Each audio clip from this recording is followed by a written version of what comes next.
నమస్తే, welcome to 99 TV. భారత army school వెబ్సైట్ని ఐఎస్ఐ హ్యాక్ చేసింది. ఇంటర్ సర్వీసెస్ ఇంటెలిజెన్స్ చూసాం కదా. ఈ వెబ్సైట్ వాస్తవంగా ఇలా ఉండాలి. ముందులో మన ఫ్లాగ్ ఉండాల్సిన చోట భారత జెండా ఉండాల్సిన చోట పాకిస్తాన్ జెండా ఎగరేసింది. నేరుగా వచ్చి జెండాలు ఎగరేసే దమ్ము లేక, మొలకుండాల్సిన తాళ్ళు లేక, ఊడిపోయి తెగిపోయిన వాళ్ళ మైండ్ సెట్ పిచ్చ పీక్స్కి వెళ్ళిన తర్వాత ఇలా వెబ్సైట్లు హ్యాక్ చేసుకుంటూ ఈ చిన్న చిన్న హల్చల్ క్రియేట్ చేస్తూ చిన్నగా ఏదో మేము చేసేస్తున్నాం, సాధిస్తున్నాం అనే మెసేజ్ ఐఎస్ఐ బయటికి పంపించేస్తుంది. ఆ మెసేజ్ పంపించాలని చూస్తుంది. ఒక పక్క బలూచిస్తాన్లో తెహ్రీక్ తాలిబానీ పాకిస్తాన్ టీటీపీ ఆ గ్రూప్ ఆఫ్ మిలిటెంట్స్ చేస్తున్న యాక్టివిటీ తోటి సతమతం వైపుతుంది పాకిస్తాన్ ఆర్మీ. అక్కడ రైళ్ళని హైజాక్ చేస్తున్నారు. వందల కొద్ది మనుషుల్ని కిడ్నాప్ చేస్తున్నారు. వాళ్ళ సైన్యంలో ఇప్పటివరకు 25 నుంచి 30 మంది చనిపోయారు. వాళ్ళని ఎదుర్కోలేక ఆ బలూచి తెగ అనేది చాలా ప్రత్యేకమైన తెగ. Tribals though they follow Islamic rule. వాళ్ళకంటూ కొన్ని నిర్దిష్టంగా వాళ్ళకి న్యాయసూత్రాలు ధర్మసూత్రాలు వేరుగా ఉంటాయి. రాజ్యాంగంతో వాళ్ళకి సంబంధం ఉండదు. వాళ్ళకి ఇన్స్టెంట్గా ఏది న్యాయం అనుకుంటే అది చేస్తారు, ఏది ధర్మం అనుకుంటే అది చేస్తారు. వాళ్ళతో పెట్టుకొని మొత్తం నెత్తికి రాసుకుంది పాకిస్తాన్. అది 2016 నుంచి ఆ అంశం రగిలిపోతుంది. మరి ఆ అంశం మీద ఎక్కువ ఫోకస్ అంతర్జాతీయ సమాజం పెట్టేసరికి ఇదిగో ఇలాంటి చిల్లర పనులు చేయటం, హ్యాక్ చేయటం, ఆర్మీ పబ్లిక్ స్కూళ్ళు ఇది హ్యాక్ చేసి పాకిస్తాన్ జెండా ఎగరేస్తే ఊరి అంటే మీరు ఇంతకు మించి ఏం చేయలేరు. అది స్పష్టంగా అర్థమైంది. ఎందుకంటే ఇక్కడ ఇంకో 2-3 విషయాలు మాట్లాడుకోవాలి. మీకా ఫ్యూయల్ రిజర్వ్స్ లేవు.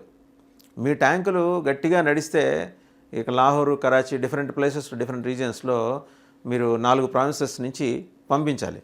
4 ప్రావిన్సెస్ నుంచి పంపించినప్పుడు ఆ వెహికల్స్ని పంపించే క్రమంలో మీరు అవి అక్కడి నుంచి ఇక్కడికి వచ్చే లోపల, బార్డర్కి వచ్చే లోపలే ఫ్యూయల్ అయిపోతుంది.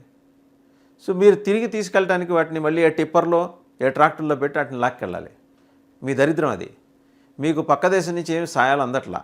సౌదీ నుంచి, ఇరాన్ నుంచి మీరు క్లెయిమ్ చేసుకుంటున్నారు సాయం అంతుంది. సౌదీ, ఇరాన్ క్లియర్గా చెప్పేసి, ఇరాన్ ఎప్పటి నుంచో భారతదేశానికి మిత్రదేశం.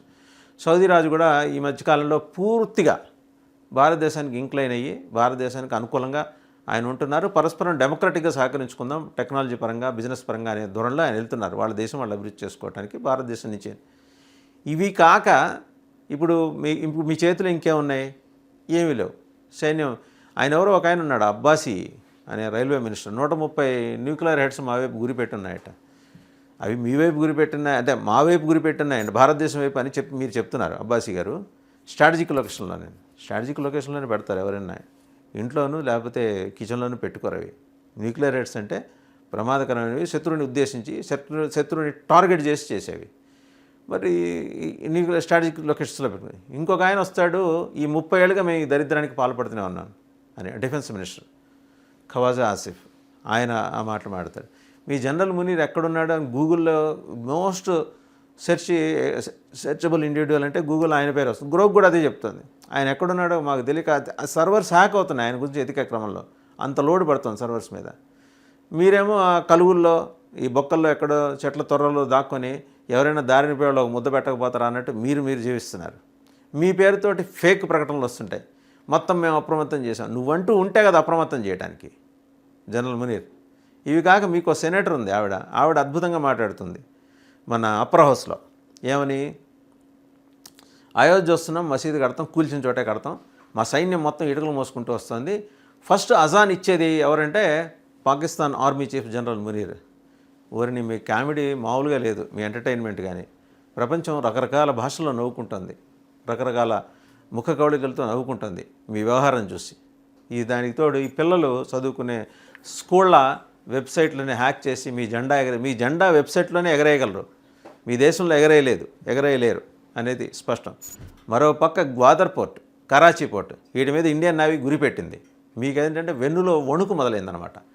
ఎలా వీటిన్నింటిని అడ్రస్ చేయడం ఎలాగని.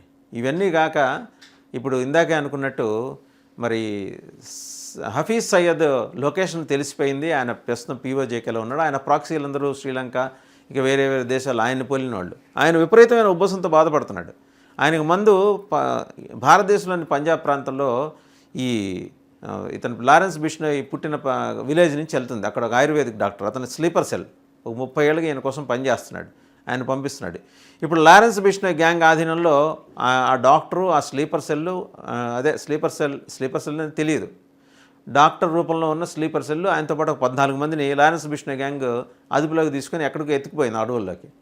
అది ఏ ప్రభుత్వానికి, భారత ప్రభుత్వానికి, పాకిస్తాన్ ప్రభుత్వానికి కూడా చిక్కట్లా. ఇప్పుడు వాళ్ళ ఆందోళన ఏంటి, ఇంకో 2 రోజులు ఉపశమనం ఇవ్వకపోతే ఆడు చచ్చిపోతాడు. ఈ అతను ఈ హఫీజ్ సయీద్ చచ్చిపోతాడు. ఆ భయం ఉబ్బసం ఎక్కువైపోయింది. ఆ వీడియోలో కూడా మనం చూసింటాం. విపరీతమైన ఆవేశంతో తుమ్ పానీ బంద్ కరేతో హమ్ తుమ్కా శ్వాస బంద్ కరేంగే అని అన్నాడు కదా. నువ్వు మాకు నీళ్ళు ఆపితే మోడీ మేము ఈ శ్వాస ఆపుతాం అన్నాడు కదా. వాడికున్న ఆ గుప్త రోగాలకి, దరిద్రాలకి దానితోడు ఇప్పుడు ఉబ్బసం వాల్యూ ఎడిషన్గా మారింది. వాడు బతుకుతాడా లేదా అనే పరిస్థితి కూడా తెలియట్లా హఫీజ్ సయీద్ అనేవాడు. ఇప్పుడు వాడి కోసం ఈ గ్యాంగ్. ఇదంతా చూస్తుంటే మరి ఇలాంటి చిల్లర పనులు చేసుకుంటే కదా మీకు రేపు మార్కెట్లో ఏదన్నా నడిచేది. ఇది ఏంది, మా వెబ్సైట్లు హ్యాక్ చేయటం. అసలు మా వెబ్సైట్ మీరు హ్యాక్ చేశారు, మీ గుండెకాయ భారతదేశం హ్యాక్ చేసింది, గుర్తుపెట్టుకోండి. రేపో మాపో మీరు అనవసరంగా సివిలియన్స్ని ఇన్వాల్వ్ చేయొద్దు ఇందులో. సివిలియన్స్కిను భారతదేశం ఎప్పుడు సివిలియన్స్ జోలికి వెళ్ళదు. మీరు సివిలియన్స్ని ఇన్వాల్వ్ చేసి మతం పేరుతో జనాల్ని చంపే దుర్మార్గ ప్రక్రియ మొదలెట్టిన దానికి నేలకు పోయి నెత్తికి రాసుకున్నారు పాకిస్తాన్. మా పిల్లలు చదువుకునే స్కూల్స్ వెబ్సైట్లన్నీ హ్యాక్ చేసి మీ జెండా ఎగరేసినంత మాత్రాన ఉరికొచ్చి కొడతారు, చంపేస్తారు. పిల్లలు వాళ్ళ గుండెల నిండా కావాల్సినంత జాతీయ భావం ఉన్నవాళ్ళు. So be careful.